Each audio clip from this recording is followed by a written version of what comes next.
गई और केंद्रीय मंत्री अनुराग ठाकुर वो अलग अलग स्थानों पर गए। कैसी रही यात्रा भाजपा के नजरिए से अगर देखा जाए? इसके साथ साथ कांग्रेस पार्टी नेता प्रतिपक्ष कह रहे हैं कि ये जन आशीर्वाद यात्रा नहीं, भाजपा के लिए बंटवारा यात्रा साबित होगी। वहां जो नारे चल रहे थे उससे साबित होता है। ये बातें क्या कहेंगे?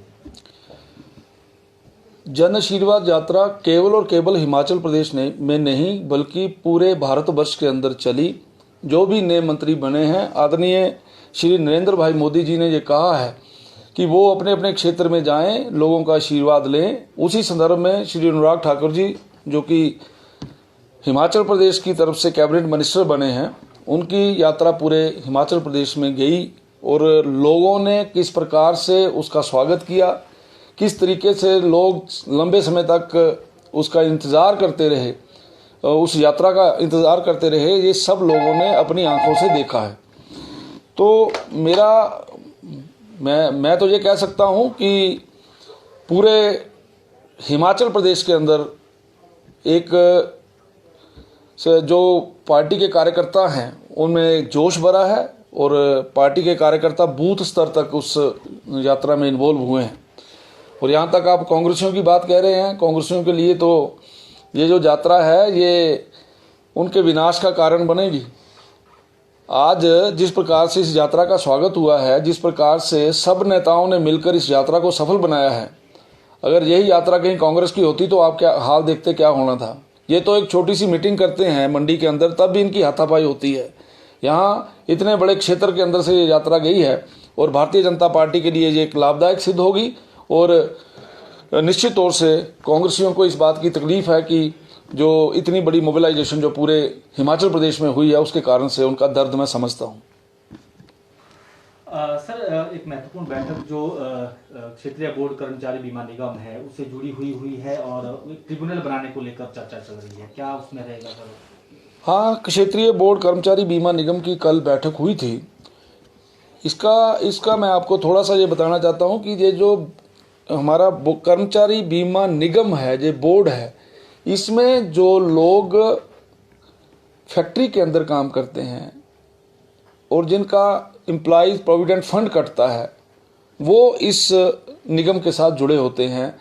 अगर कोई बीमार हो जाता है उसको भी जो मदद है मिलती है। और हमने ये कहा है कि कई बार बीमार होने पे अगर किसी इंश्योर्ड पर्सन का जो बिल बनते हैं और उसको ऐसा लगता है कि मेरा खर्चा ज़्यादा हुआ है लेकिन कम मिल रहा है, तो उसके लिए हमने एक ट्रिब्यूनल के गठन की बात कही है। और हिमाचल प्रदेश के अंदर जो कर्मचारी जो कॉन्ट्रैक्ट के ऊपर हैं या जो आउटसोर्स के ऊपर है, हम ये चाहते हैं कि वो सारे के सारे लोग इस हमारा जो क्षेत्रीय बोर्ड कर्मचारी बीमा निगम है इसके साथ जुड़े, ताकि उन लोगों को लाभ मिल सके। इस तरफ हम लगे हैं। कल मैंने पूरे हिमाचल प्रदेश में इसकी क्या स्थिति है उसको रिव्यू किया है। हम बहुत से स्टेट के हॉस्पिटल्स को जो हैं इनके जो निगम के हॉस्पिटलों के साथ जोड़ रहे हैं ताकि लोगों को ज़्यादा से ज़्यादा लाभ मिल सके। सर, कंडक्टर भर्ती जो हुई थी उसके रिजल्ट्स को लेकर अभी तक भी संशय है, नहीं आ पाया है रिजल्ट, क्या इस दिशा में सर कुछ? मैं इतना ही कहूँगा क्योंकि ये मेरा विषय नहीं है। सबॉर्डिनेट बोर्ड के माध्यम से ये जो आपको उसका रिजल्ट आएगा, लेकिन मैंने अभी बात की है, वो कह रहे हैं कि बड़ी जल्दी कुछ इंक्वायरीज लगी हुई थी, उन इंक्वायरीज को पता किया है और अति शीघ्र इसका रिजल्ट आने वाला है।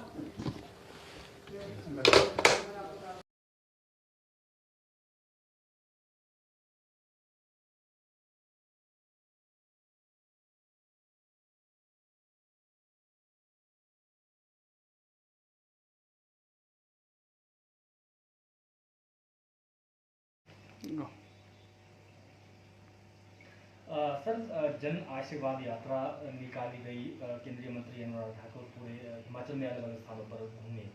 कांग्रेस इस पर सवाल उठा रही है और कह रही है कि ये जो जन आशीर्वाद यात्रा है ये बंटवारा यात्रा साबित होगी भाजपा के लिए।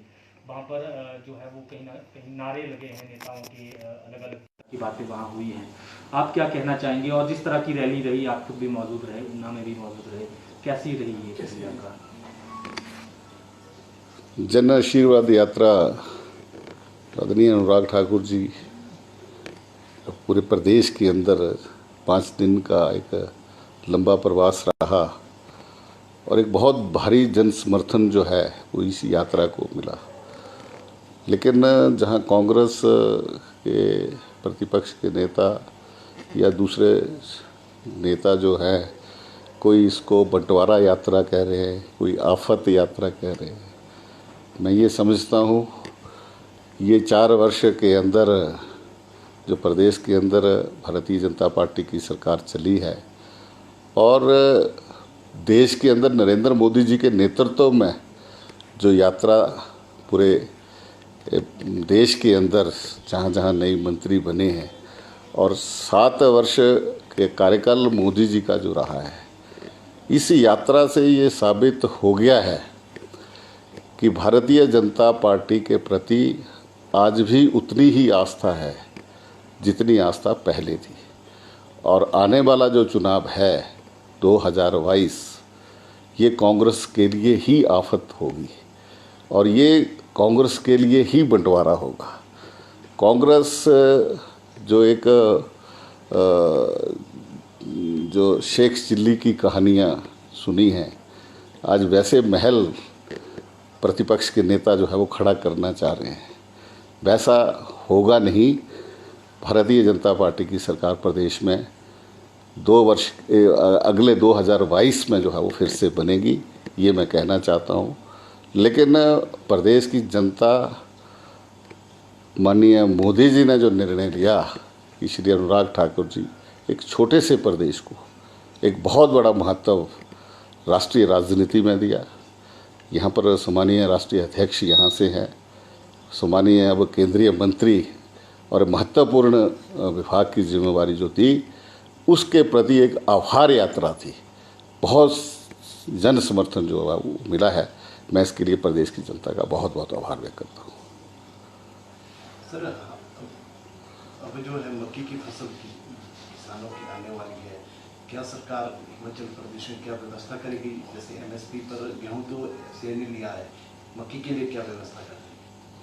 पिछली बार हमारी साधन नहीं थे, फिर भी हमने FCI को पूरा सहयोग दे करके प्रदेश की सरकार ने 1,31,000 क्विंटल से ज़्यादा गेहूं जो है वो गेहूं की खरीद की गई।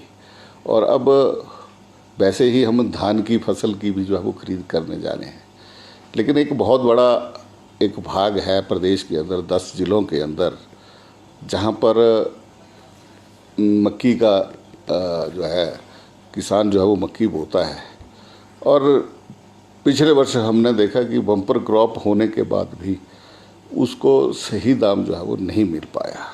यद्यपि हमारे पास अभी प्रोक्योरमेंट्स करने के लिए साधन उतने पर्याप्त नहीं हैं और जो FCI है वो इसकी प्रोक्योरमेंट जो है वो नहीं करती है।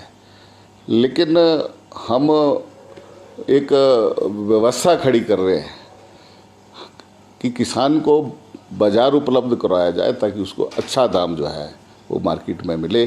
इसके लिए जो है वो सरकार जो है वो एक व्यवस्था खड़ी करने का प्रयास कर रही है। सर, कांग्रेस लगातार आरोप लगा रही है कि जो सरकार है वो किसानों की सुध नहीं ले रही, क्या कहेंगे सर आप इस विषय में लेकर? मेरे को लगता है कि एक प्रतिपक्ष की भूमिका जो है वो कांग्रेस जो है वो निभा रही है। हमने जितना काम केंद्र में नरेंद्र मोदी जी ने और प्रदेश के अंदर श्री जयराम ठाकुर जी ने किसानों के लिए किया है, मैं ये समझता हूँ कि किसान को हम एक धुरी बना रहे हैं। आज से पहले हम सिर्फ उपज और उत्पादन के ऊपर जो है वो जोर देते थे।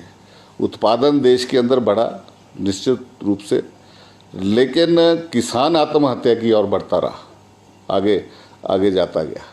अगर हम 75 वर्षों के अंदर देखें तो हम आज अनाज में सरप्लस हैं। जब अनाज में हम सरप्लस हैं तो किसान आत्महत्या क्यों कर रहा है? क्योंकि किसान की किसी ने चिंता नहीं की है। इस देश के अंदर 70% किसान जो हैं वो छोटे हैं, मार्जिनल फार्मर्स हैं, उसकी कभी चिंता नहीं हुई। अगर किसान सम्मान निधि देश के अंदर 9.5 करोड़ लोगों को 9 करोड़ किसानों को अगर दी गई है तो वो नरेंद्र मोदी जी ने दी है कि हर किसान को कम से कम 500 रुपये की एक पेंशन के रूप में जो है वो उसको मिले। इस प्रदेश के अंदर किसान जो छोटा किसान है उसकी बार्गेनिंग पावर बढ़े।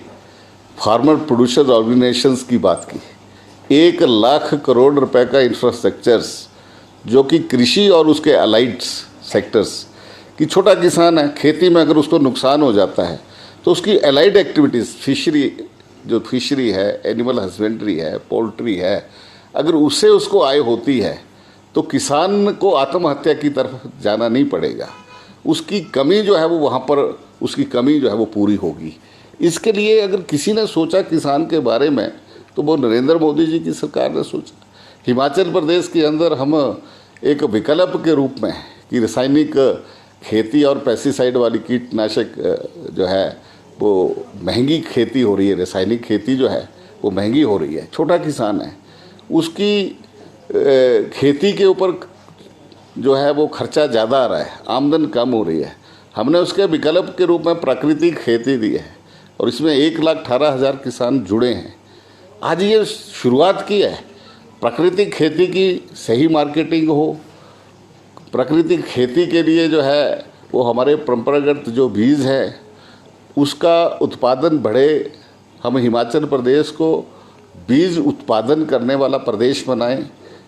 ऐसे किसानों के लिए जो है वो नए नए प्रयोग जो है वो हाँ हिमाचल प्रदेश के अंदर सरकार कर रही है। तो हम ये कह सकते हैं कि किसानों के बारे में अगर किसी ने सोचा है तो वो भारतीय जनता पार्टी है। कांग्रेस बताए जरा एक भी कदम पिछले 5 वर्षों के अंदर, चाहे वो यूपीए 1 थी, यूपीए 2 थी या हिमाचल प्रदेश में पूर्व कांग्रेस की सरकार की, बताएं कि कौन से प्रयास उन्होंने जो है वो किसानों के लिए किए। क्या उन्होंने गांव के अंदर उन्हें कोल्ड स्टोरेज की फैसिलिटी दी? क्या गांव के अंदर उन्होंने कोई अच्छे इरिगेशंस की व्यवस्था जो पूरे देश के अंदर खड़ी की? ऐसा कुछ भी प्रयास कांग्रेस ने जो है वो नहीं किया। क्योंकि कांग्रेस आज हम ये कह सकते हैं कि अब ये आम आदमी की पार्टी नहीं रही है। कांग्रेस अब कुछ घरानों की पार्टी बन करके रह गई है, एक क्षेत्रीय पार्टी और कुछ घरानों की पार्टी। तो आज अगर देश के अंदर पूरे समाज का नेतृत्व कोई पार्टी कर रही है तो वो भारतीय जनता पार्टी है। और आज एनडीए की गवर्नमेंट जहाँ केंद्र में और प्रदेश में भारतीय जनता पार्टी जयराम ठाकुर जी के नेतृत्व में काम कर रही है किसानों के लिए। एक सवाल है मत्स्य पालन विभाग से जुड़ा हुआ। खबर ये है कि मंडी के जोगिंदर नगर में 2,500 से ज़्यादा जो ट्राउट फिश हैं वो मृत पाई गई हैं। वहाँ पर मछली पालन के लिए विभाग जो है वो कार्यरत है। इस तरह के बयान लगातार आपकी तरफ से आते रहे। आज क्या वजह है कि इतनी भारी तादाद में मछलियाँ जो हैं वहाँ पर मरी हैं? कारण जो है वो दूषित पानी और ऑक्सीजन बताया जा रहा है, ऑक्सीजन की कमी। मेरे थोड़ा ज़्यादा जानकारी अभी मेरे ध्यान में नहीं है, लेकिन जो भी होगी मैं विभाग से रिपोर्ट लेकर के आपको भी उसकी जानकारी जो है वो दूंगा। सर आपने किसान सम्मान निधि की बात की है। अब ये बातें सामने आ रही हैं कि कुछ लोगों से वो पैसा वापस लिया जा रहा है। क्या वजह रही कि वापस पैसा लिया जा रहा है? क्या हिमाचल में भी जब ये योजना लागू हुई है तो उसमें बहुत सारी खामियां भी जो है वो बीच में रही। शायद जानकारी का अभाव रहा। जिन इनकम टैक्स पेई है और जो सरकारी तौर पर 10,000 से ऊपर की जिसकी आय है वो किसान जो है वो उसमें जो है वो हिस्सेदार नहीं हो सकता है। तो ऐसे में बहुत सारे जल्दबाजी में जो जॉब में थे, जो काम करते थे, उनकी अच्छी इनकम टैक्स पेई थे, उन्होंने भी जो है वो इस योजना का लाभ लिया है जो गलत था। अब वो जो गलत है उसकी तो हम जो सरकार उसकी रिकवरी कर रही है और जो वास्तव में जो छोटा किसान है सही है उसको जो है सरकार हिमाचल में कितने केसेस होंगे? अब इसकी एग्जैक्ट फिगर मेरे पास नहीं है, लेकिन कुछ केसेस हैं जिनसे रिकवरी हो रही है।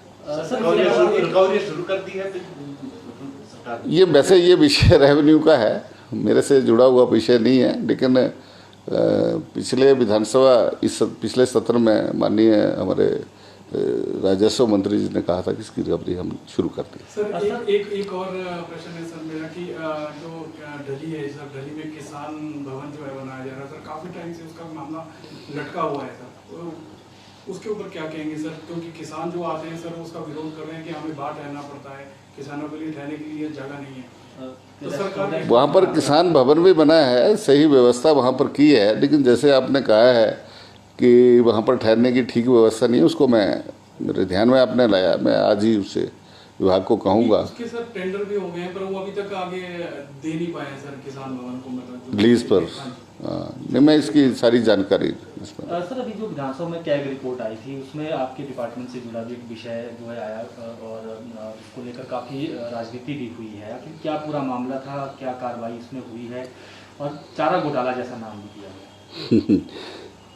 मैं ये कहूँगा कि कांग्रेस जो है वो मुद्दा विहीन हो चुकी है और नेता विहीन हो चुकी है।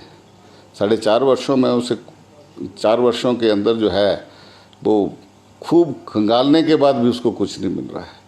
आज मैं कांग्रेस के प्रतिपक्ष के नेता का बयान पढ़ रहा था कि अगर वो सत्ता में आएंगे, शेख चिली की कहानी की तरह वो बात कर रहे हैं, तो भाजपा के इसमें में कि हम पूरी जांच करवाएंगे। अभी तक तो उनकी चार्जशीट हमारे पास पड़ी हुई है जो विजिलेंस की अंडर कंसिडरेशन में है, लेकिन मैं उन्हें ये कहना चाहता हूँ कि ये जो विषय है इसकी पूरी जानकारी लें। उन्हीं के समय का है 2016 से 2018 के बीच में। 2018 की शुरुआत में हमारी सरकार बनी, अप्रैल महीने में हमारे ध्यान में समाचार पत्रों के माध्यम से ये विषय आया और हमने तुरंत विभागीय जो है वो जानकारी ली, रिपोर्ट ली और उसके बाद विजिलेंस की जो है वो हमने इंक्वायरी जो है वो विजिलेंस के लिए जांच को हमने इस विषय को दिया। वहाँ पर डिप्टी डायरेक्टर, असिस्टेंट डायरेक्टर्स और वो जो क्लर्क था वो उसको जो है कैशियर जो था उसको सस्पेंड कर दिया गया और ये पाया गया कि कुछ केंद्र और प्रदेश की प्रायोजित जो हमारी योजनाएं हैं उसका जो फार्मर शेयर है वो जमा गवर्नमेंट के खाते में करवाने की, ट्रेजरी में करवाने की बजाय वो अपने खाते में जमा करवाता रहा और 60 लाख से ज़्यादा की जो है वो रिकवरी हो गई है। 99.77 यानी कि 1 करोड़ के करीब जो था वो धन जो था वो मिस अप्रोप्रिएट हुआ था और उस धन की रिकवरी जो है वो 60 लाख के करीब जो है वो हो चुकी है। उसको डिवोट भी किया गया, उसके खाते से हर महीने तनख्वाह से जो है उस पैसे की सरकार रिकवरी कर रही है। और साथ में अब ये ऑडिट की रिपोर्ट में, कैग की रिपोर्ट में आना संभव ही था कि वो आना ही था। जब आया तो उसको उनको बड़ा विषय जो है वो उसको बना करके, क्योंकि बहुत सारे ऑडिट ऑब्जेक्शंस होते हैं लेकिन डिपार्टमेंट जब रिप्लाई देता है तो ऑडिट ऑब्जेक्शंस जो है वो रिमूव होते हैं। तो मैं ये कहूँगा कांग्रेस के नेताओं को कि वो इसकी सही से जानकारी लेकर के जो है वो इस विषय में देखें कि वो किस के कार्यकाल का है। लेकिन जिस भी कार्यकाल हो वो एक लापरवाही एक कर्मचारी की थी और उसको सजा दी जा रही है। सर जो नई पंचायतें बनी है वहाँ पर नए पशुपालन औषधालय या वेटनरी डिस्पेंसरी खोलने का भी प्रपोजल है, इस तरह का बताया गया है, क्या उस दिशा में सर हुआ है काम? जो बड़ी बड़ी पंचायतें थी हम उसकी रिपोर्ट मंगवा रहे हैं और जहाँ फिजिबल होगा सरकार इस पर विचार करेगी।